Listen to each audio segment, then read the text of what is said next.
पाणी त्याच्यामध्ये तुरटीयुक्त पाणी तयार केलं गेलं. त्यानंतर हे टाका 20 फूट खोल. किती फूट खोल आहे? 20 फूट खोल पाण्यामध्ये या पाण्याला स्थिर केलं जाते.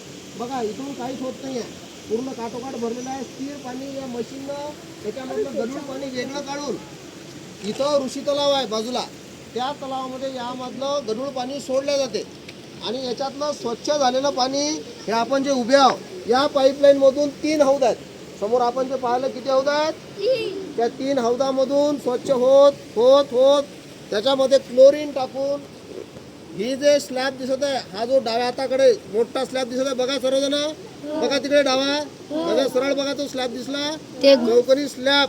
त्याच्या खाली 35 लिटर पाणी मावेल, 35 लाख लिटर पाणी मावेल एवढं खोल ते टाका आहे बांधलेलं.